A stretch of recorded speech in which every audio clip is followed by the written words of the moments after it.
You and I were both big Carpenter fans. Love the boy. Yeah. He's pretty cool. Talking about Jesus, the Carpenter, if you will. I thought you were just talking about guys that make freaking furniture. Shitty music. Yeah. What? Shitty music. The Carpenters again. Oh, my mind. Why did I throw the Carpenter? I mean, they're not great, but whatever. Now, who cares about all these Carpenters? We're talking about John fucking Carpenter. There's only one that matters right now. One of the most cantankerous men in show business, but hey man, if there ever was somebody that deserved to be an angry boy, it's John Carpenter guy, because he made tons of classics despite how bad Hollywood just made it hard for him to do it. And yeah, he made some fundillos in there too that suck. But for the most part, Johnny, golden god of the genre. And he gave us Halloween, the blueprint to a lot of slasher films, which we all know are not the greatest of films. They're very generic, basic films. But he gave us that blueprint that's oft imitated but hardly ever replicated. And unfortunately, it was such a good, impactful moment in cinema that it spawned a grillion sequels to itself, guy. And I think it has like 17 different timelines. I think it was a million, and Gornak is in one of them, guy. But yeah, there's like 1 million timelines in the many fucking Halloween movies that there are. Some, I'll say this: the fandom is super rabid. Yeah. And they like their Michael Myers. They like their Michael Myers, and God forbid you should stray from showing Michael Myers killing, because they will get angry. And, so we generally get a very much of a repeat of the formula with the occasional dash of something there that, somebody tried something. Look, man, admittedly, though I love John Carpenter and Halloween, these sequels have largely been a thing. Sequels and spin-offs and all that have largely been a thing that I don't dig. I'm going to just put that out there, And you are, I think, kind of on the same, for the most part, a lot of these things didn't do much for you. Yeah. I'm not going to lie, it holds a somewhat special part of my ass. Mm-hmm. Not my heart, though. Just your ass? Just my ass. Because I remember one time, in one of the Halloween times, obviously, we had like this whole marathon, and we would like make popcorn. It was kind of like a cool feeling. But the movies themselves were stinky. Yeah.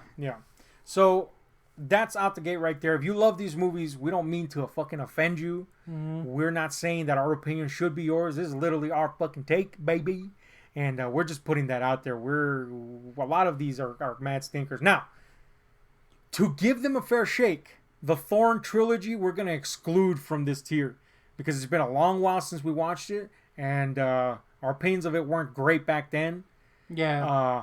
But we want to give it a fair shake. I'm more of a fan of the Thornak trilogy. Yeah, Cornak's cousin. Yeah. I don't know who Cornak is, but Cornak is Gornak's cousin. Oh yeah. But he's not related to Thornak. Gornak is. That is. Anyway, the Thorn Trilogy 4, 5, and 6. We're gonna put them in the category of for future review, just to give them a fair shake. We don't want to go off and just say they stink. Clearly, there's stuff in there that stinks, and even the fandom admits. But there's also stuff that's good. So we'll give them a fair shake later when we do a full-on Halloween thing. We're also in the for future review thing gonna put Rob Zombie's Halloween in there, 1 and 2, because we want to do it in terms of the Halloween series when we do that entire series thing. But we're also going to do the Rob Zombie movie. So we want to do it in terms of Rob Zombie movies first before we go to the Halloween thing.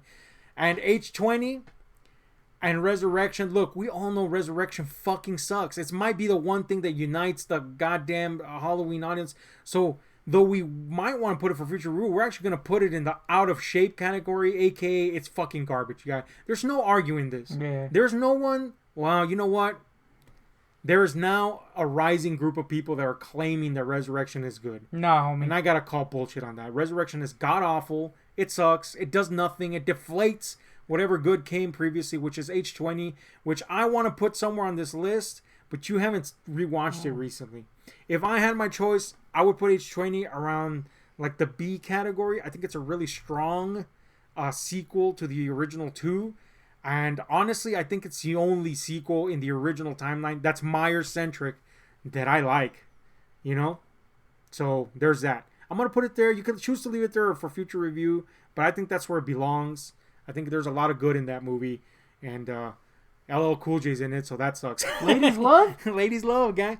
Now, so that leaves us technically with 2 trilogies here. And that's the OG 3. We got Halloween 1 and 2, which are, consecutive to each other. And we got Halloween 3, which, of course, was hated by the denizens that love Michael Myers because Michael Myers wasn't even a thing in it other than a quick blink on a screen.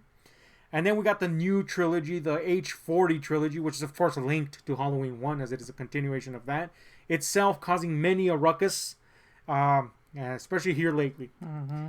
In fact, the vehement hatred for Halloween Ends is so strong that there are some fools out there that are claiming that Resurrection is better. No. And I am sorry, but you should die for that. I agree with that. Man, that is an opinion I will not budge on. Resurrection fucking stinks. It is the bottom of the creative barrel. And there's no way that anything in this list is worse than that. I'm sorry. I'm not going to budge on that one. That one is an opinion that I say it should be fucking fact, okay? Mm-hmm. So, but let's talk about these boys. Of course, we got to start with the classic guy, John Carpenter's Halloween Baby. I don't think anybody's going to argue that this is, in the pantheon of horror movies, right? Mm-hmm. So the question is, do we put it in the S tier or the A tier? And I say it's a question because Carpenter has obviously made better movies. This was a big moment in horror. I was going to be controversial, I thought, and say that it probably belongs in the A tier for me, personally. Because this is a very preferential thing. Mm-hmm. That's the whole thing. I like other movies more. In general? Or just Carpenter? Well, in this list. Okay, yeah. Oh, that counts even more. But obviously it's classic. It's a horror fucking classic. It's a John Carpenter classic. It is, as I said, it's ultimately going to come down to, do we both agree that there's a better movie? Yes, and I would say yes. But look, and it's also, one of the watershed moments in horror. It basically fathered an entire genre. Obviously, there was other movies that contributed to the slasher genre, but this was a big one. This one made a huge impact compared to others because people have been trying to imitate this one more than anything. Mm-hmm. And in my opinion, it's a minimalist exercise that succeeds. It's stripped down, bare to the basics. It's very beautifully shot by Dean Cundey. It's got my boy. Dean Koontz? Man, imagine Dean Koontz shot that boy. What's up? It's got my boy, Dr. Leo Bain. Here, Dr. Samuel Loomis. It does have Leo. Damn, dude. This might be an S. Look, in terms of horror history, it's an S. Yeah, it's obviously. We're talking here, our preferences. I'm going to go off the basis, like you, that, one, I do think that there are better Carpenter movies. Yeah. And I do think that there is a necessity to just admit that you like something more than a classic. That's a good point. So I'm going to put it in A. Though I feel that, of course, again, in horror history, it belongs in an S. I agree. This is our list, so let's put it on Beautiful, beautifully shot. Some iconic roles. Jamie Lee. I'm going to move this down here. Let's just focus on these. Just know that that's where I would put it. And it may change when we re-review those. Okay. The freaking Resurrection still sucks. Resurrection's staying in the fucking garbage. Yeah. Okay. So, no arguments there. Yeah. It's a classic. So let's go on to Halloween 2, which... it's definitely a movie we rewatched. For us, it's a controversial little take already. I gotta say, you used to like it quite a bit. I still don't hate it. It's just unnecessary to me. I guess I don't hate it either. It's just sucky. It's a lesser movie, one, than part 2. The amped kills don't add anything. No. The characters are bad, hot garbage. Unnecessary trash meant for cannon fodder. Doesn't look good. There's some really nice, cool shots in it, and there's some cool scenes that are very memorable, like Michael on fire coming out, the bleeding eyes, him going through the fucking glass. Really cool, iconic moments, but that does not a movie make.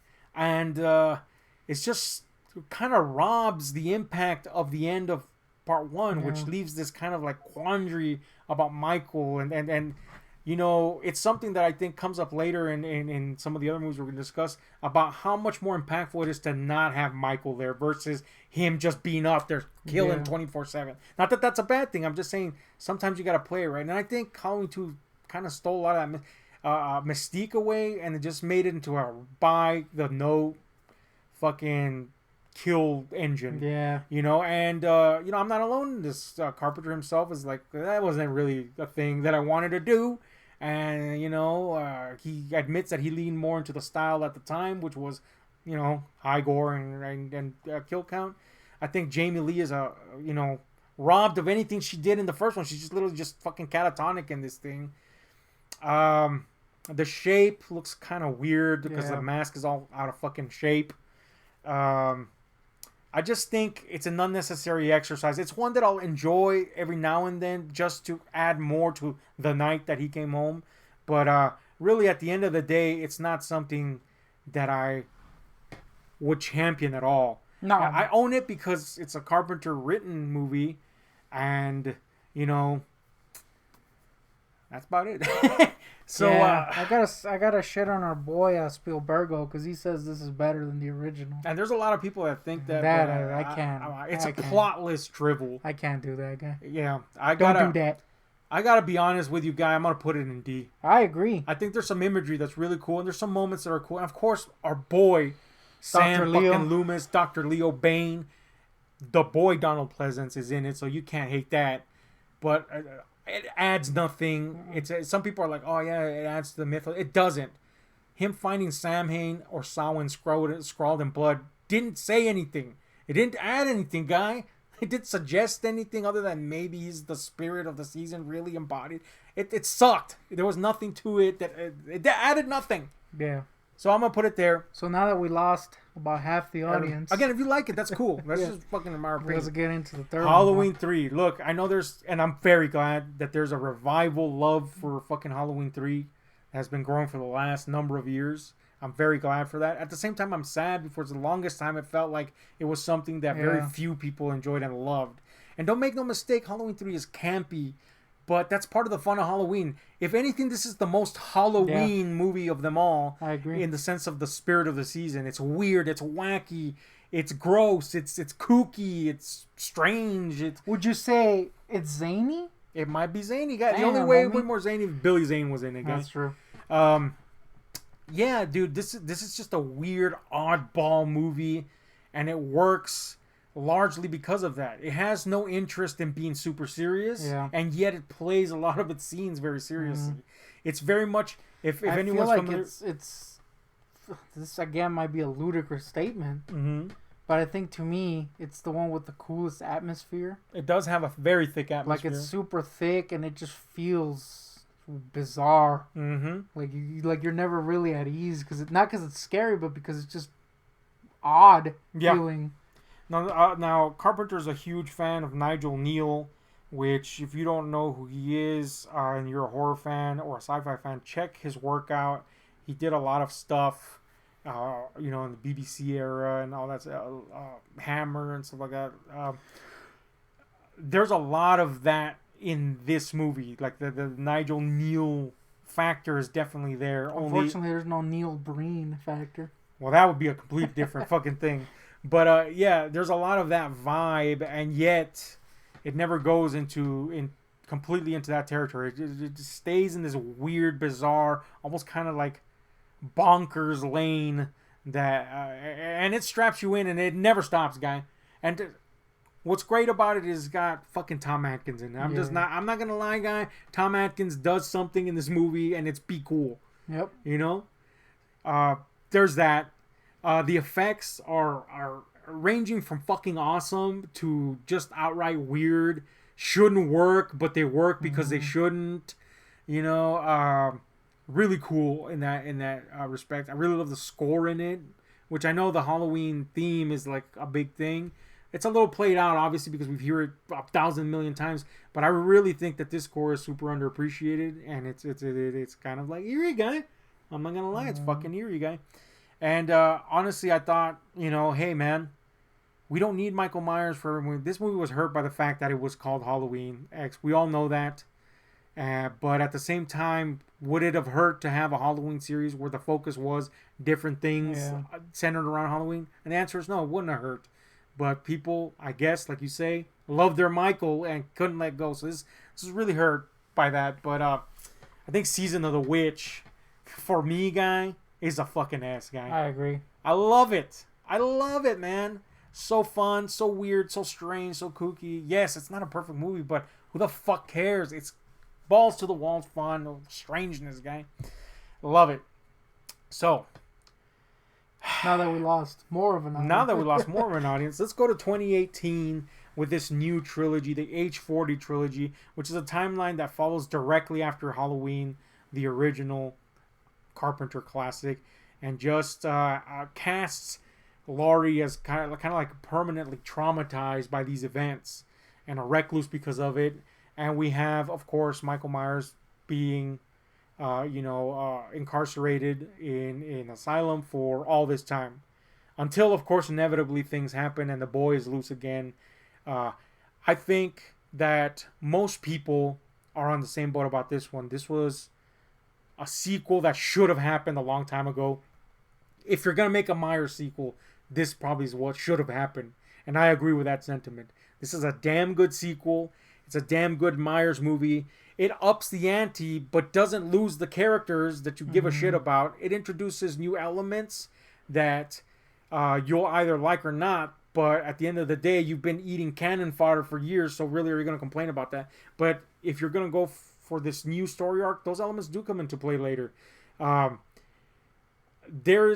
This is like how you one up something in terms of certain things. The music is fucking fantastic in this movie.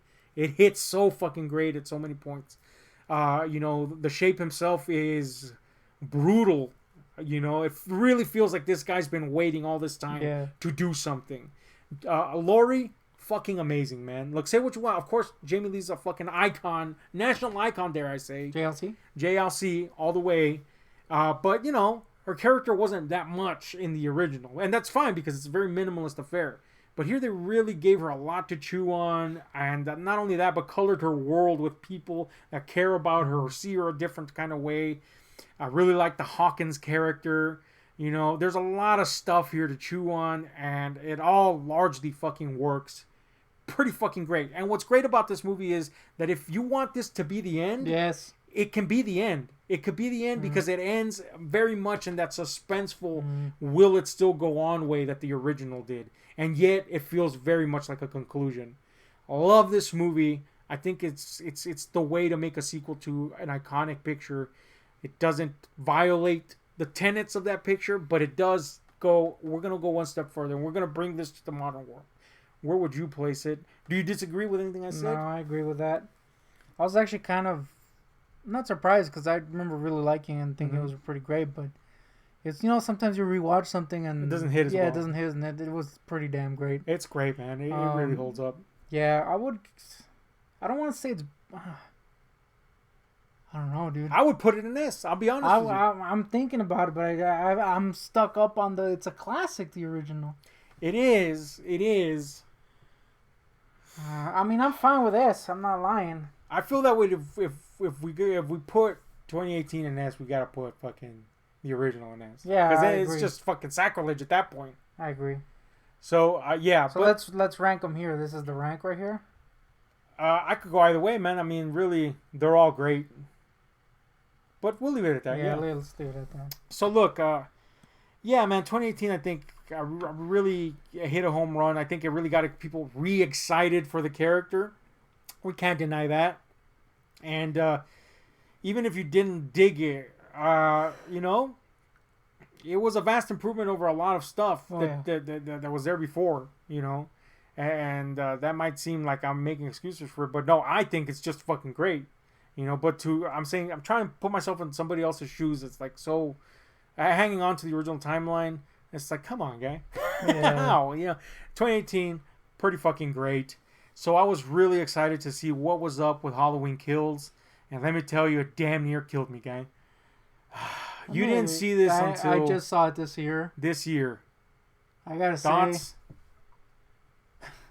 It's bad, dude. It's horrible. It's horrendous. It's like... Immediately out the gate, it feels like something completely different. And not in a good way. It has zero suspense. Mm-hmm. There's weird shit that you're like, why is this in here? Like Big John and Little John. It's just throughout annoying and shitty. Yep, it's loud. It's messy. It's messy as all hell. It's the very acting blunt. is like really bad in it for some reason, other than like JLC and her daughter and stuff. Other than the ones that are carrying over from part one, everybody who's new is a terrible actor in this. Anthony Michael Hall as Tommy Wallace is one of the worst fucking characters, and I'm including him up there with fucking what's his name? I was gonna say Ja Rule. Booker? No, what's Booker? Booker? What's his name? What's his name? Stinky Busta. Boy? Busta Rhymes, yeah, guy. Arguably, Busta Rhymes was cooler than this guy. Yeah. Anthony Michael Hall as Tommy Wallace.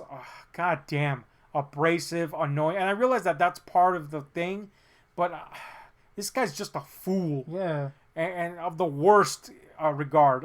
And look, the movie makes its point pretty clear. It's just that it doesn't do it well. No. You know what I'm saying? Yes, this is a movie about Laurie's burden passing on to the town, and now it's their issue. They can't ignore Michael because now he has wrought his chaos upon them. But boy, howdy, do they just drop the ball, man. It just feels like a piece of garbage that you're watching, guy. And for a movie called Halloween Kills... Which, by the way, still a title makes no sense. It doesn't make Kills. Sense. That is all about Michael, destroying this town, basically.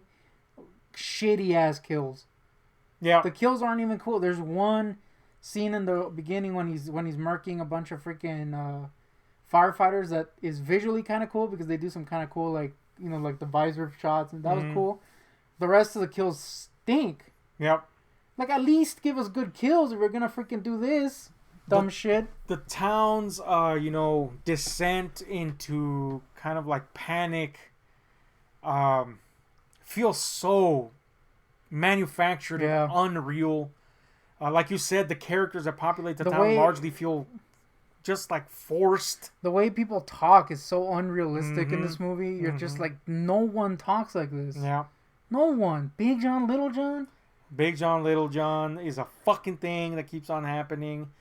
The kids, those trick-or-treating kids. God damn it, man. Just an irritating movie, man. Yep. It drops the ball profoundly.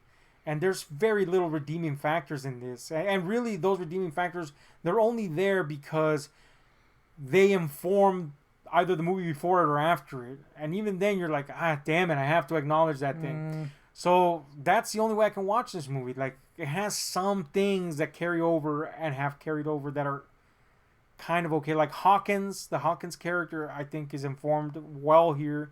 And he's obviously an important character in Laurie's life. So I like that stuff. Yeah, and then the actor is pretty cool. Yeah, I love him. So that's a thing.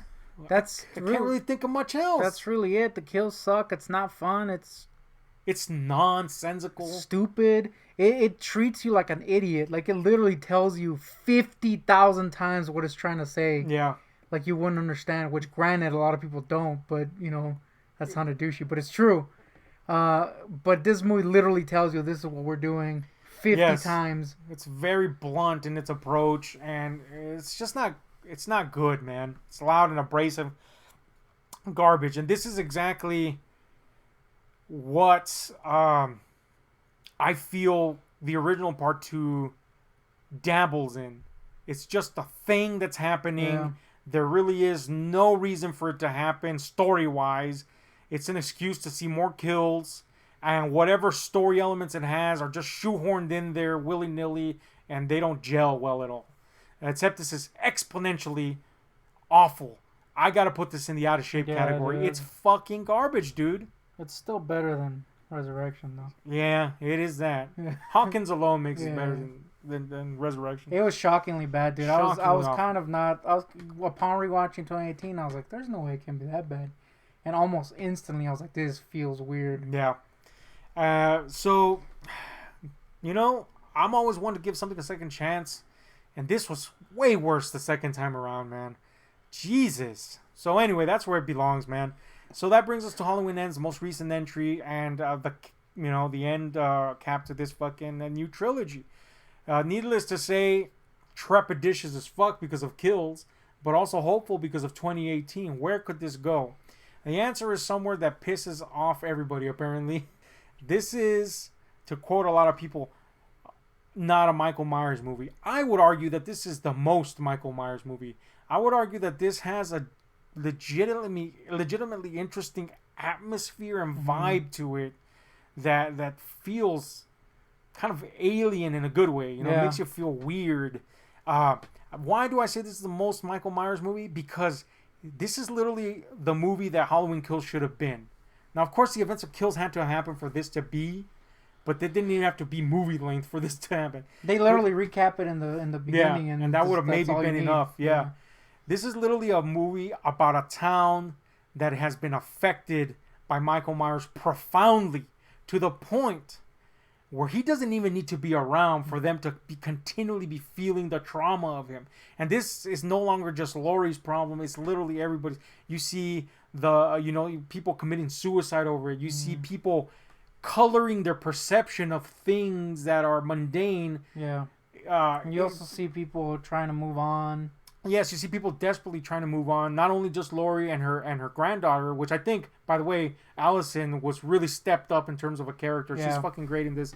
And you see people trying to move on. You see the need for some sort of closure. And the specter of Michael looms heavily on this. And I'm really actually sad that some people don't feel that don't see that's exactly what we needed. A breath of fresh air in this fucking stale ass series that usually repeats the same fucking formula over and over again. We needed Halloween 2018 because it'd been literally 40 years since the first one in this timeline. I think this movie kind of like concretes the idea that, or makes it concrete that Michael, the evil, the whole thing that Part 2 tried so desperately to do, that it's not about the man, it's about evil itself, basically. Yeah, this is a movie about evil begetting evil. Yeah. And the way they chose to tell this story, to me, is the greatest success of this movie. And I know people are going to hate this, but this Corey character, I know people are going insane. How dare they just introduce this character out of the blue, blah, blah, blah, blah, blah. It's not the first time horror has tried this, but I think this is one of the most successful times it's tried this. Yeah, it's like the Nightmare 5 thing. No, Nightmare 2 and Friday the 13th 5. Friday 5. It's been tried before. But this fucking just works because Corey is literally seen as kind of like a surrogate for not only the audience and where they would potentially be as viewers and if they were in this situation, but also kind of like he takes on the looming hatred of the town that Michael left off. He's literally when Michael disappeared, they turned their hate on him. Yeah, he is literally what comes of evil. Yeah. And he's literally that guy or that person, that potential person that could go either way. And that's how he's presented. He's presented as being lured to two different paths. One that could lead to something great for his future, and the other that leads to a consumption of evil, to losing his identity to evil, just like Michael. And this is a thing that they tell you like 3 or 4 times in the movie, as in like straight up just tell you, but it's done well. Unlike Part 2 where they're like, you're dumb and this is what we're trying to tell you. This is like it's tying it into the themes of other characters and others. There's a nuanced approach to the way they tell you. Through characters reacting to him, through Laurie's book. There's a lot of ways the theme is presented that enrich this character. And Corey, in turn, by going down these two paths and, kind of like going from one side to the other, informs Michael's character. We get ideas of what could have been with Michael. Was Michael always this way? Was there a factor in there that made him completely be consumed by evil, just as Corey does? There's a lot there to reflect upon about Michael, But what is true by the end, and this as it should be, is that no matter what happened with Michael has been 100% evil since that night. And I think it also undisputed. It also brings in this theme of like his influence corrupting people. Mm-hmm. Which is something you kind of got in the first movie with the doctor. Yeah. Only this time it was kind of like almost his way of passing his evil on, kind of. At least that's how I saw it. It's a theme that was brought up before. So yeah, and I would argue that maybe that's also a salvageable point of kills. We have Michael staring out into the town, and we have this revelation that he would do that, and maybe he wasn't so much staring at the town. Maybe he was staring at himself. But then why was he there? That question is never answered. Or is it? Is this the answer? Was Michael, aka Evil's purpose, to infect and spread? And that's exactly what he does. And even Corey, you get that metaphor with his hand. It's being infected because he's not tending to it as he should. He's doing this other thing. He's playing with evil. And by the end, he's consumed by evil, more intent to spread it, even to his own death, than to do anything that could salvage anything. That's why I think it was such a good idea to show Michael Myers as like weak, and like he's on his way out basically, and it feels almost like this last ditch effort to continue this evil thing that he's doing. Like I know people like cosplay Chris and shit. Where like I don't like seeing him weak, and but it's part of the movie. It's important for the movie. It's important for this character to happen. It's important because it says a lot about Michael. He's a man. Yes. It's not like there's weird things that they show. Like he's super weak, and when he kills someone, he like literally kind of stands up. Mm-hmm. So they bring in these kind of like weird semi-supernatural things, but they're not overly strong. He's still a man. It's ultimately about evil. Yeah. For once. Yeah. And that's, Loomis said it back in the day. There's nothing there. Yeah. That's what Michael is in this movie. He is the avatar of, evil, pure and simple, and that he's weak. It's because of his, human side. Yeah. And the mask is so subtly used here in a way to represent that. When Michael is fully, when the Corey, this character that's paralleling Michael in a lot of ways, is fully consumed by it. He needs that mask to be something because he is no longer Corey. Which again is another thing they show in the first one of this trilogy, where it's like the mask is calling to Michael. Yeah, it's just like themes that are carried on. People are saying come out of nowhere, but they don't. No. And of course, Michael himself, once he puts on that mask, he goes for that final, thrust forward. It's a lot of symbolism, I love the weird kind of pseudo erotic symbolism with the relationship. I usually don't like that stuff, but I actually really liked it in this movie. It works really well. Here we have, of course, Corey. He could go down the good path and go with Allison, Laurie Strode's granddaughter. But he has this parallel, pseudo-erotic, emblematic relationship with Michael Myers. And like you say, they really did it well, It feels, again, like alien and strange that he should be going down this route, preferring himself over. I think, people complain that Myers went down too easily. And I guess he does compared to other movies because, he literally takes on a tank in other movies. But they established that he's weakened. Also, it's not necessarily... It's more about how JLC and her granddaughter have kind of moved on from the fear of living under the fear of Michael Myers. And that's why I think he goes down easily, because he's not taking over their lives anymore. It's kind of like a thematic thing, I think. Yeah, and on top of that, given how the movie treats Michael like somebody that wants evil to spread, somebody that is a means to an end, there'd be a struggle, but would that struggle really be important at the end of the day? If the end game is to spread that essence, to spread, there really wouldn't be also there's the confidence of Michael. He comes back and he does it at the right time. This movie builds up so well to his return that it feels, to me, super satisfying, not only because Laurie finally gets to put completely to rest these ideas. Yes, she's moved on in a sense, but this specter looms over her, and it's put to rest. And not only that, it's put to rest for the town. That's what I was trying to say. The final confrontation is kind of like the final nail of her getting over exactly. Michael, and that's why I think it comes off as too easy to some people, because she has the strength for once to finally take him down.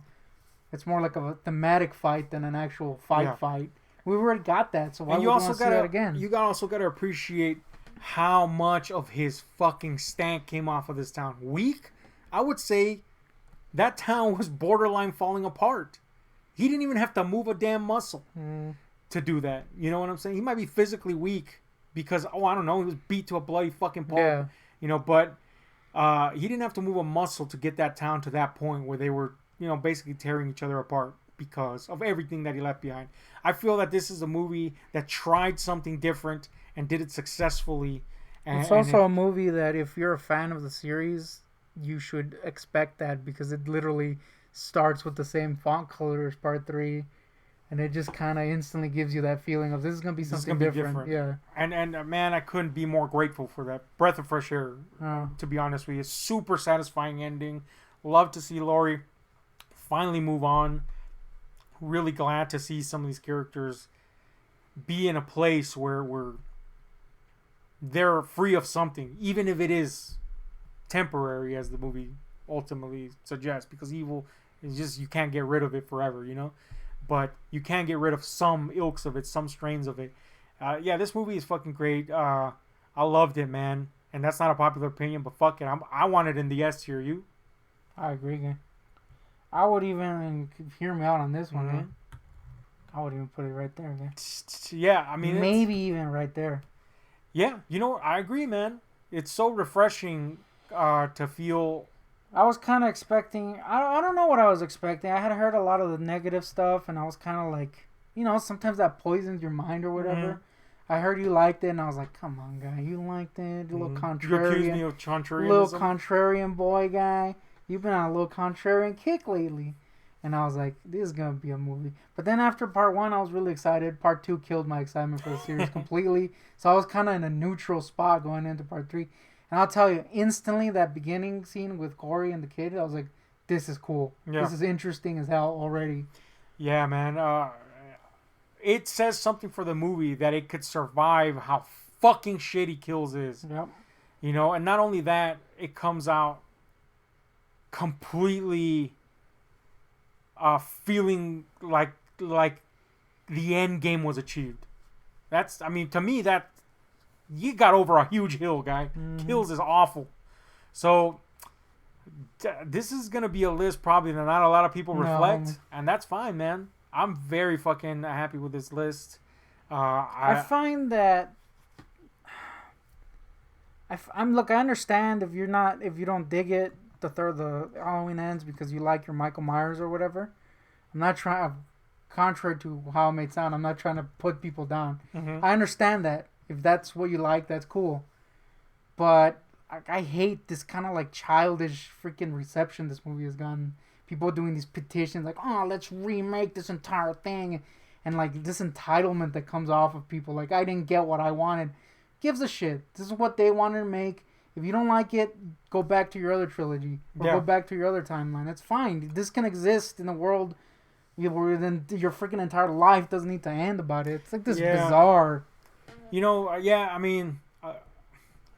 argue that everybody's been there at some point about something. About some fandom or another. But at the end of the day, it just comes a point in your life where you're either going to be like, there's a reason people like this. Let me investigate. And you might not ever like it or not. Yeah. But I genuinely hope that people will one day reflect upon this particular entry and go, oh, that's why people like it. Maybe they don't have to like it, but hopefully they do because god damn, this was a solid fucking ending, that's man. That's what kind of what pissed me off is that there's just like insistence on not even giving it a chance. Because some people are saying it's bad. You know what I mean? It's like bandwagon the effect again. Yeah. Or because it's not exactly what you want. It has to be freaking horrible or whatever. And everybody's retarded because they don't like it. Or it's like, come on, man. Yeah. It's lame. And I don't want to come off this way, but there are some people that I've read their, I guess, interpretations of it, for lack of better words. And it just became obvious that there are some, it's not everybody, but there are some people that just didn't get it. And it's not to say that this is a fucking brilliant, smart-ass movie. No. I'm just saying, like, did you even put any effort into this, man? And it kind of just makes me sad for movies in general. But I do hope that this finds its audience eventually because it's a rock fucking solid ending. And, stranger things have happened, I guess, also, man. It's got one of the greatest characters in film's history. Corey's dad. Oh, dude. Oh, hell yeah. Your boy. Dude, Corey's dad is the fucking man, dude. Yeah. That guy was a rock solid dude that just wanted good things. Want to watch his Van Damme. Wanted to watch his little Van Damme movies. Wanted to, you know, have some peace from his wretch wife. Wanted good things for his son. Man. I don't know why the hell I heiled him. What the fuck? Don't heil the boy. That was not a Sieg type of heil. That's my boy type of heil. Oh, yeah. Maybe not the heil's not the word. No. Yeah, but he was just such a, oh man, a lovable egg-like character. You wanted his action figure? I want his action figure. Anyway, Halloween, guys. That's our takes on that. Again, these here on the for future review. We're just gonna give them a second chance to see where they're at. Yeah. And in terms of the Rob Zombie ones, they're gonna be in their own Rob Zombie list in comparison to other Rob Zombie movies. But they'll obviously be whenever we do the full Halloween thing amidst those two. Yeah, man. Made some enemies probably, but that's okay. Hey, man. Everybody's opinions count when it comes to art. So there you go. But anyway, we're out.